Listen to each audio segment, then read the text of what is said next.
Hello everyone, welcome to a online solution. मैं हूं अशफाक, स्वागत आप सभी को मेरे चैनल पे। तो जैसे कि आपको पता चल गया कि आज हम लोग क्या पढ़ने वाले हैं, ऊंचाई और दूरी।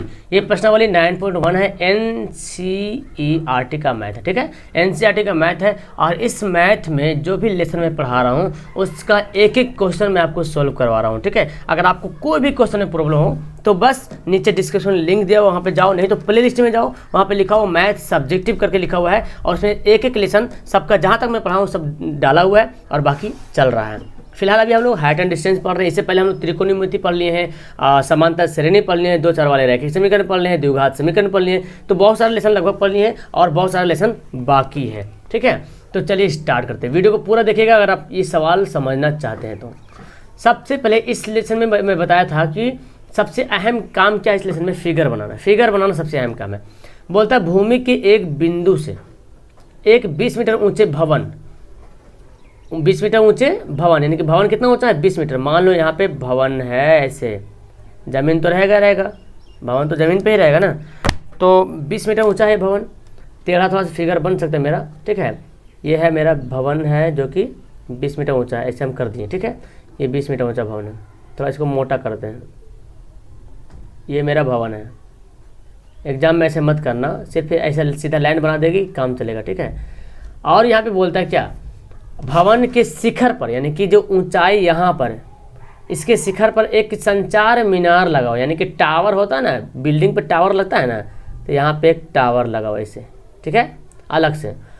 और बोलता मीनार के तल मतलब नीचे, मीनार के तल और शिखर का उन्नयन करो। यानी कि ये जो मीनार है, ये यहाँ से आता जो मीनार है, इस मीनार के तल और शिखर का उन्नयन कोण कितना है, 4560। अब बताइए उन्नयन कोण नीचे बनता है या ऊपर बनता है, तो आप बोलेंगे सर नीचे बनता है। तो ये जो यहाँ से लेकर यहाँ तक जो देख रहे हैं क्या है, मीनार है। अब मीनार का तल नीचे है और ऊपर शिखर है, तो मीनार के तल का उन्नयन कोण और शिखर का भी उन्नयन कोण नीचे मिलाएंगे लाके यहाँ पे। हाँ, मिल गया। ऐसे बनाना पड़ेगा फिगर आपको। ठीक है, तो ये उन्नयन कोण दे दिया। अब बोला दो उन्नयन कोण कितना है, 45 और 60 है। तो तल नीचे वाला कितना है बोला ना, क्रमशः का मतलब क्या हुआ, जो पहले बोला ये इसके लिए है और जो बाद में बोला ये इसके लिए। तो 60 डिग्री है, पहले 45 डिग्री है। तो तल के बारे में बोला जा रहा ना, पहले तल के बारे में। तो नीचे वाला कोण कितना होगा, 45 डिग्री। ठीक है, उसके बाद 60 डिग्री है। तो जाहिर सी बात ऐसे भी देख रहे हैं, जो ऊंचा उठा हुआ रहता है वही तो 60 डिग्री ज़्यादा कौन रहता है, जो झुका हुआ रहता है वो कम कौन रहता है, कम डिग्री उसका रहता है। इतना तो पता ही आपको, जो उठा हुआ रहता है उसका कोण ज़्यादा होता है, जो झुका हुआ रहता है उसका कोण कम होता है। तो ये आपको पता होना चाहिए। उसके बाद फिर क्या बोला, मीनार की ऊंचाई निकालें, यानी कि जो यहाँ से यहाँ तक उसकी मीनार की ऊंचाई। मान लो ये ए मान लो, और इसको मान लो बी, इसको मान लो सी, और यहाँ पे जो है डी मान लो। चूँकि डी और बी क्या है, भवन की ऊंचाई है ना, डी और बी भवन की ऊंचाई। अब हमको यहाँ पे क्या करना पड़ेगा, लिखना पड़ेगा। एग्जाम में भी लिखिएगा आप लोग। तो माना कि डी बी भवन की ऊंचाई है, जहाँ क्या दिया हुआ, डी बी बराबर कितना दिया हुआ है, 20 मीटर। ये दिया हुआ पहले से, देखो 20 मीटर पहले से दिया हुआ है। और फिर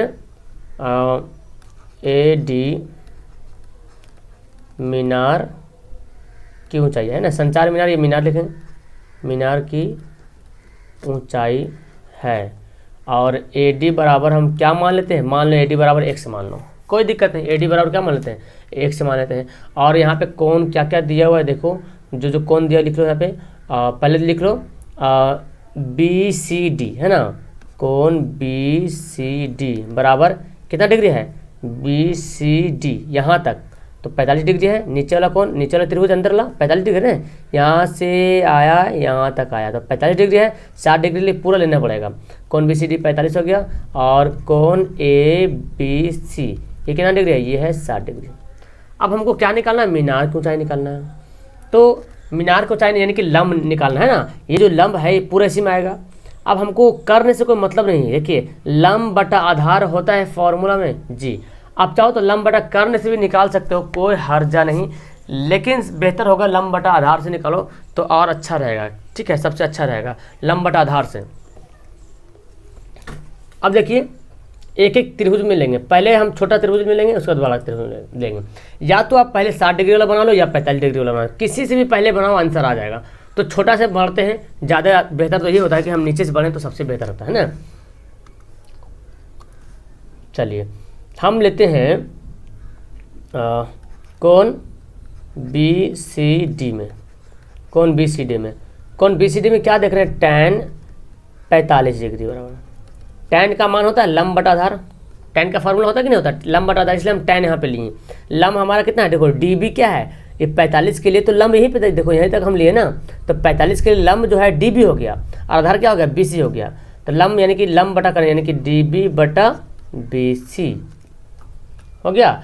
और tan 45 का वैल्यू क्या होता है आपको पता है 1 होता है। db का मान कितना है 20 मीटर दिया हुआ था और bc का मान तो नहीं पता है। अब देखो bc को 1 से गुना करेंगे क्या होगा, bc बराबर 20 मीटर, यानी कि bc जो नीचे लंबाई है ये भी क्या गया 20 आ गया, समझ गए। अब हम क्या करेंगे, अब त्रिभुज ए बी सी में बनाएंगे, ए बी सी में, तो यहाँ पे लिखते हैं तथा त्रिभुज ए बी सी में। तो ए बी सी में यहाँ भी tan लेंगे और tan कितना डिग्री है 60 डिग्री है, tan 60 डिग्री, देखिए tan 60 है ना, तो इसके लंब क्या हो जाएगा ए बी पूरा लंब हो जाएगा ना, ए बी पूरा लंब हो जाएगा और बी सी क्या हो जाएगा बी सी, तो इसके लिए भी बी सी है आधार, तो यहाँ पे लिख सकते हैं ए बी बटा बी सी। अब आप मुझे बताइए tan 60 का मान तो आपको पता है, tan 60 और tan 30 से बहुत कन्फ्यूजन होता है, मिस्टेक से अगर tan 60 के जगह पे tan 30 का वैल्यू लिख दिए तो समझ लो क्वेश्चन गया, या तो tan 30 के जगह पे tan 60 का वैल्यू लिख दिया समझ लो क्वेश्चन गया। तो इसको दिमाग में रख लेना कि tan 60 का मान होता है √3 और tan 30 का मान होता है 1/√3। ए बी का मान कितना दिया हुआ है, नहीं दिया हुआ है, तो क्या हम ए बी को लिख सकते हैं A D plus D B, यहाँ से यहाँ तक ए बी है ना, ये ए से लेकर बी तक जो बीच में डी आ रहा, तो इसको तोड़ के लिख सकते हैं ए डी बटा डी बी, क्योंकि हमको ए डी ही निकालना है। ये ए डी क्या है, यही तो मीनार को चाहिए, ये नहीं बोला मीनार को चाहिए क्या, ए डी निकालना है, तो हम इसको तोड़ के लिख सकते हैं A D plus D B. तो यहाँ पे चलो लिख दो A D plus D B और नीचे बी सी रहने दो फिलहाल अभी।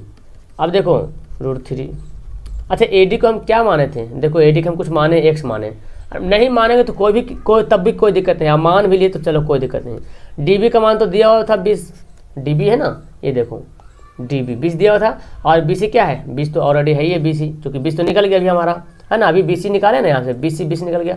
आप क्या करेंगे जी, इसके नीचे तो 1 छुपा को पता है, जब भी ऐसा आ जाता है इक्वेशन तो तिरछा कैसे गुना करते हैं, इसको इधर से इसको इधर से, तो 20 को √3 से गुना करेंगे तो 20 √3 हो जाएगा और ये 1 से प्लस 20 हो जाएगा। आप क्या करो 20 को इधर भेज दो, तो 20 √3 तो ऐसे रह दें, ये 20 प्लस जा क्या बनेगा -1। अब यहाँ पे हम ऐसे लिख सकते हैं क्या, इसको 1 से बराबर 20 √3 -20, कोई दिक्कत पड़ सकता है क्या, सिर्फ यहाँ देखो हम इसको इधर ले गए तो इसको भी इधर लिख दिए। अच्छा निशान चेंज नहीं किए, निशान चेंज नहीं हुआ इसका मतलब समझ लो कि ज्यों के त्यों है, समझ रहे ना, जैसे ये दाएं तरफ था बाएं तरफ था तो हम लिख दिए दाएं तरफ। आप शुरू से क्या पढ़ते आ रहे, जब दाएं को बाएं करेंगे तो निशान चेंज होता है, लेकिन यहाँ पे प्लस, अब देखो प्लस था इधर बाएं तरफ भी, दाएं तरफ भी प्लस था और बाएं के तो भी प्लस है, और ये भी जैसे था वैसे उतारे, मतलब कोई असर नहीं पड़ने वाला, ठीक है। अब क्या करेंगे 20 कॉमन ले लो, तो 20 कॉमन लेने क्या बचेगा, यहाँ पे बचेगा √3 और यहाँ पे क्या बचेगा -1। फिलहाल आपका यही आंसर हो जाएगा। तो चाहो तो यहाँ पर लिख दो कि अतः मीनार बोल रहा ना, तो अतः मीनार की ऊंचाई बराबर, मीनार की ऊंचाई क्या माने थे ए डी माने थे, ए डी बराबर कितना गया 20 × √3 -1 मीटर, कितना इजी आंसर निकल गया। तो आप इसको नए भी लिखेंगे तो कोई दिक्कत नहीं, लेकिन लिख देंगे तो सबसे ज़्यादा अच्छा रहेगा, ठीक है। तो देखिए कितना इजी सवाल क्लियर हो गया, बस इसमें कुछ भी नहीं करना है, आपको फिगर बनाना है, फिगर बनाने जिस दिन आ गया है समझ लो कि आपका सवाल क्लियर हो गया है। तो यहाँ पे बोला जा रहा है ना कि ये भवन है, 20 मीटर ऊंचा क्या है भवन है, जो यहाँ से तक हम जो लिए ये क्या है भवन है, और उसके ऊपर एक संचार मीनार लगा हुआ इसके ऊपर में, भवन के ऊपर में, तो ये वही मीनार को ऊंचाई निकालने बोल रहा, और बोल रहा जो बोल रहा है संचार मीनार के तल का मतलब नीचे वाला और शिखर मतलब ऊपर वाला का उन्नयन कोण, तो तल तो यही तो तल है मीनार का, ये जो मीनार है इसका तल तो यही है, इसका बनाए यहाँ पे और फिर ये इसका बनाए यहाँ पे, ठीक है। तो ये दोनों को उन्नयन कोण दे दिया। अब हम क्या करें tan 45 का मान एक बार रखें और एक बार tan 60 का मान, tan 45 का मान कितना होता है 1 होता है और 60 यानी कि tan 45 का मान dB बता BC होता है, यहाँ पे BC निकाल दिया, फिर tan 60 का वैल्यू बैठा है तो AD और प्लस dB लिख सकते हैं, tan 60 के यहाँ पे लंब बटा AD प्लस DB और BC दिया हुआ है। AD प्लस DB, AD का वैल्यू दिया हुआ था x माने थे, DB का वैल्यू तो दिया हुआ 20 और 20 से अभी निकाले 20, इसको हल किए तो हमारा क्या गया √20 इंटू √3 - 1। समझ गए? तो कितना आसान से इसको हम लोग बना लिए हैं। बहुत अच्छा। कैसा लगा आप लोग को? अच्छा लगा वीडियो? क्वेश्चन अच्छा लगा पढ़ने में? समझ में आया कि नहीं आया? समझ में आया तो नीचे आप लोग कमेंट बहुत कम करते हैं, कमेंट जरूर किया कीजिए, ठीक है। चलो एक सवाल और पढ़ते हैं फिर वीडियो को एंड कर देंगे। अब देखिए सवाल नंबर 8, बहुत ईजी सवाल है और जस्ट जो 7 नंबर सवाल बनाए थे सेम उसी तरह, बस उलट दिया इसको। अब देखो फिगर जब बनाएंगे तो समझ में आएगा आपको कैसे बनाएंगे इसको। क्या बोलते हैं? पेडेस्टल है। पेडेस्टल बोले तो कोई दीवार इस तरह से खड़ा है, समझ लो, ठीक है। इस तरह से कोई दीवार खड़ा है, समझ रहे हैं? इस तरह से एक दीवार खड़ा है, ठीक है। तो जमीन तो रहेगा ही रहेगा, दीवार तो हवा में नहीं रहेगा, जमीन रहेगा। एक पेडेस्टल के शिखर पर 1.6 मीटर ऊंची मूर्ति लगा हुआ है। मूर्ति देखते हैं तो पेडेस्टल है बना हुआ इस तरह से और इसके ऊपर एक मूर्ति लगा हुआ, मूर्ति है ना यहाँ से, ठीक है। एक मूर्ति लगा हुआ है। आप कितना ऊंचाई का मूर्ति है? 1.6 मीटर में ये आपका मूर्ति है, 1.6 मीटर। इसको अच्छा से लिख लेते हैं, 1.6 मीटर हो गया। भूमि के एक बिंदु से मूर्ति के शिखर का उन्नयन करें, यानी कि मूर्ति का शिखर हो गया। अब भूमि के एक बिंदु से मूर्ति का शिखर कौन? ये देखो मूर्ति है, यहाँ से यहाँ तक क्या है? मूर्ति है। तो मूर्ति का शिखर का उन्नयन कौन? भूमि के एक बिंदु से आगे यहाँ पे कितना डिग्री है? 60 डिग्री है। चलो अब इसको हम बनाते हैं, पहले आगे पढ़ते हैं। उसी बिंदु से, यानी कि जो जमीन वाला बिंदु, उसी बिंदु से पेडेस्टल के शिखर का उन्नयन कौन? तो पेडेस्टल कहाँ से? यहाँ से तो यहाँ तक। तो पेडेस्टल की ऊंचाई जो है यहाँ से लेकर यहाँ तक है, तो ये हो गया पेडेस्टल। और उसी बिंदु से पेडेस्टल के शिखर का उन्नयन कौन? थोड़ा टेढ़ा बन रहा लेकिन यही बनेगा, ठीक है। सीधा बना दे इसको हम। चलो चलो चलो चलो चलो चलो चलो चलो सीधा बन गया, ठीक है। पेडेस्टल के शिखर का उन्नयन कोण कितना डिग्री है? 45 डिग्री है। तो नीचे वाला यानी कि पेडेस्टल यहाँ तक बन रहा है, तो ये हो गया आपका 45 डिग्री और ये है मूर्ति ना, तो ये हो गया 60 डिग्री। तो बस यही करना। अब इसको ए वैसे कर दो, ABCD नाम रख दो, यहाँ पर D लिख दो। सेम काम सेम वहाँ पे लिखेंगे, माना कि AD मूर्ति की ऊंचाई है, जहाँ AD बराबर 1.6 मीटर ये दिया हुआ है। और पेडेस्टल को चाहिए मान लेते हैं, पेडेस्टल की नहीं लिखते हैं, हाँ DB पेडेस्टल की ऊंचाई है और DB बराबर कुछ मान लेते हैं, x y कुछ भी मान लो, चलो x मान लेते हैं हम यहाँ पे, ठीक है। और फिर यहाँ पे कौन है तो कौन भी लिख दो, यहाँ पे कौन कौन लिख दे हमें, BCD कौन BCD बराबर 45 डिग्री और कौन BCA कौन BCA बराबर 60 डिग्री हो गया। अब हम क्या करें, किसी भी एक को वैल्यू मानो, चाहे 60 वाला पहले मानो चाहे 45 वाला मानो। तो अगर आपको लगता है सर सबसे इजी कौन सा है, तो मेरे ख्याल से जो सबसे छोटा वाला पहले रहता है ना उससे बनाएंगे तो सबसे इजी रहेगा, या तो फिर बड़ा वाला चीज़ बना सकते हैं, कोई हर्ज नहीं इससे। तो देखिए अगर बड़ा वाला पहले बनाते हैं तो x का वैल्यू तो निकलेगा नहीं, x का वैल्यू वही रह जाएगा। लेकिन और उसके बाद फिर अगर छोटा वाला बनाते हैं तो जो छोटा का जो वैल्यू आएगा फिर हमको उसमें बैठाना पड़ेगा, तो और थोड़ा सा लंबा बन जाएगा। तो चलो पहले छोटा ही वाला बनाओ, कोई दिक्कत नहीं इसमें। अगर बड़ा वाला आप अगर बड़ा वाला पहले बनाते हो, देखो tan 60 पहले करते हो तो लंब यानी कि AB लंब हो जाएगा, तो 1.6 प्लस x लिख सकते हो। तो x का वैल्यू यहाँ पे निकलेगा नहीं, कुछ ना कुछ वैल्यू यहाँ पे x का वैल्यू निकलेगा। लेकिन यहाँ पे क्या है, BC तो पता ही नहीं हमको, BC पता है, BC नहीं पता है, तो यहाँ पे आगे कन्फ्यूज हो सकते हैं। लेकिन मेरे ख्याल से सबसे बेहतर रहेगा पहले tan 45 बनाओ। आओ मैं भी आपको tan 45 वाला बताता हूँ। तो कलम चेंज कर लिया मैंने। पहले क्या करते हैं, कौन BCD में कौन है tan 45, क्योंकि tan 45 में ही आता लंब बटा आधार।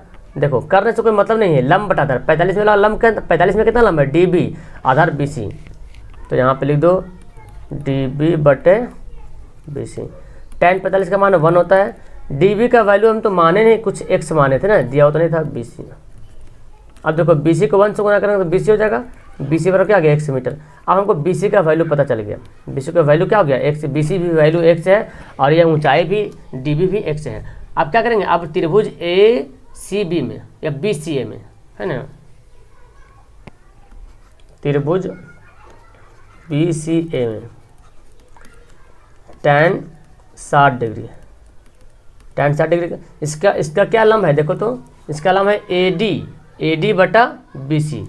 सेम सवाल है, ए डी बटा बी सी, बस सिर्फ आगे पीछे कर दिया, मूर्ति नीचे रख दिया, एक का ऊपर निकाल दिया। तो tan 60 का वैल्यू क्या होता है, अभी आप तुरंत को बताए √3। ए डी को हम ऐसे लिख सकते हैं तोड़ के, ए डी लिखा हुआ है, सॉरी ए बी होगा ना, यहाँ से यहाँ तक ए बी होगा, ये ए बी होगा, पूरा ऊंचाई तो पहले ए बी है। ए बी को हम कैसे लिख सकते हैं, A D plus D B लिख सकते हैं ना, A D plus D B, तो यहाँ पे लिख दो A D plus D B, और बी सी को बी सी रहने दो, नेक्स्ट टाइम नीचे बैठाते हैं, √3 हो गया। ए डी का वैल्यू कितना दिया हुआ है आपको पता है, देखो ए डी का वैल्यू दिया हुआ है 1.6 मीटर, और डी बी क्या माने हैं, डी बी हम क्या माने, एक्स माने, तो लिख देंगे यहाँ पे 1.6 प्लस एक्स, और बी सी का मान भी क्या निकला था, एक्स निकला था, आपको दिख रहा।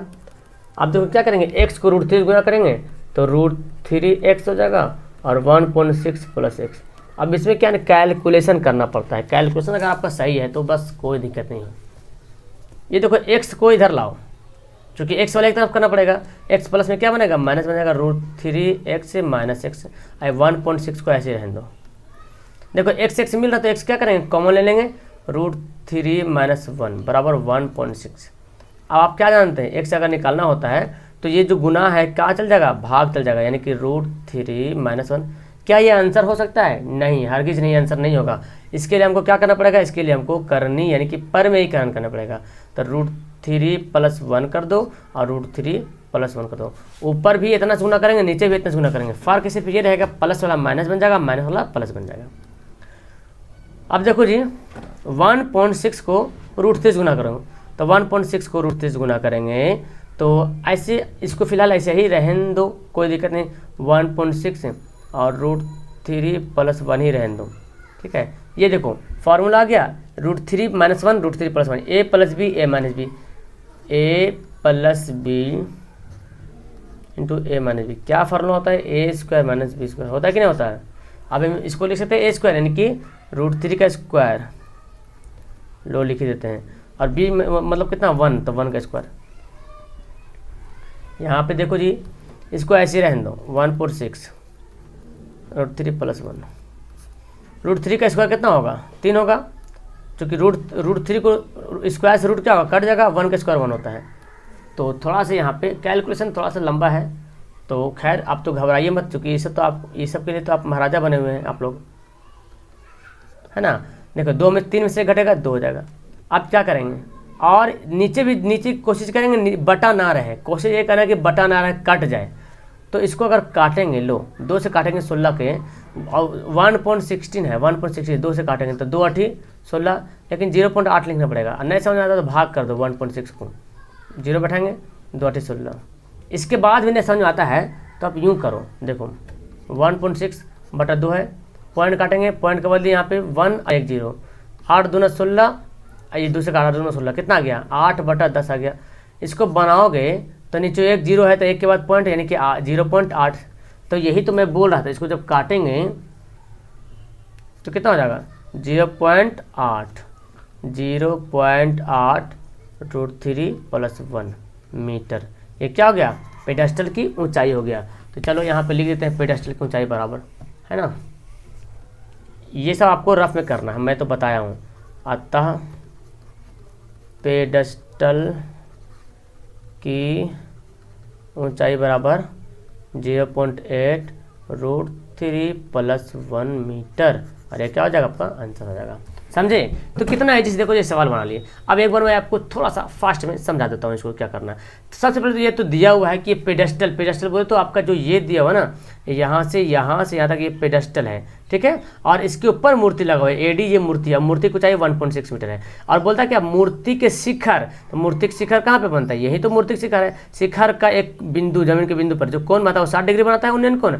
अब पेडेस्टल का शिखर, तो पेडेस्टल ये तो खड़ा है, तो इसका वो शिखर यहाँ पे आ गया, इसका यहाँ पे बनता है 45 डिग्री। अब tan 45 मान निकाले तो x का वैल्यू निकल गया, यानी कि BC निकल गया, और फिर tan 60 का मान निकाले तो tan 60 बराबर क्या होता है, AB बटा BC।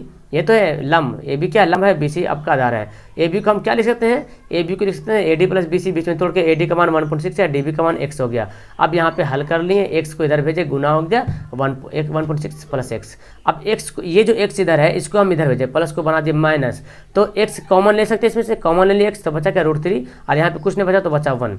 अब आपको पता है ना कि ये गुना जाके क्या बनता है, भाग बनता है, लेकिन बटा आ गया तो हमको बटा में तो रखना नहीं, हटाना है। तो ये जब हम इसको क्या करेंगे, पर में करेंगे, तो √3 -1 है तो √3 + 1, √3 + 1 से डिवाइड कर देंगे। अब 1.6 को इसको गुना करेंगे, तो हम इस तरह गुना के रूप में लिख लिए। यहाँ पे देखो फॉर्मूला होता है a - b a + b, क्या फॉर्मूला होता है, a² - b²। तो कर दिया इसको -b², 3 में से 1 गया 2 हो गया। अब देखो यहाँ पे 1.6 को 2 से डिवाइड करो तो आएगा 0.8, √3 + 1 के वैसी को वैसी रहेगा, तो हमारा ये आंसर आ गया। समझे कैसे बना, बहुत ही इजी सा ये सवाल था, और हाइट एंड डिस्टेंस इजी है ही है। ये आपको 5 नंबर देगा, कितना नंबर देगा, एक सवाल तो कन्फर्म है कि 5 नंबर का एक सवाल आना ही आना है, लेकिन अथवा में रहेगा। ये सवाल रहे या तो इसके बदले में ये सवाल लिखा रहेगा, या तो अथवा में लिखा रहेगा क्षेत्रमिति का सवाल रह सकता है, शंकु वगैरह ये सब, तो कुछ भी हो आप अगर इजी जो लगता है उसको बनाइए, कोई दिक्कत नहीं है ना। लेकिन एक सवाल तो आएगा ही आएगा पक्का 5 नंबर का, आपको जिसमें इंटरेस्ट है वो बनाएंगे। समझ में आप लोग को सवाल, मेरे ख्याल से आपको बहुत अच्छी तरीके से समझ में आ गया होगा। तो चैनल पे पहली बार आए तो चैनल को सब्सक्राइब भी कर लिया कीजिए, इससे क्या होगा आपको फ़ायदा ही होने वाला है, 1 रुपया का नुकसान नहीं होगा आपको, ठीक है। और आपको अच्छा लगा तो लाइक जरूर कीजिए, अपने दोस्तों को शेयर कीजिए और चैनल को सपोर्ट कीजिए, दोस्तों को भी बताइए इस चैनल के बारे में ताकि वो भी जुड़े और उसको भी इसका फ़ायदा हो सके। चलिए तो मिलता हूँ मैं आपको नेक्स्ट वीडियो में। That's all, thank you everyone, have a nice day.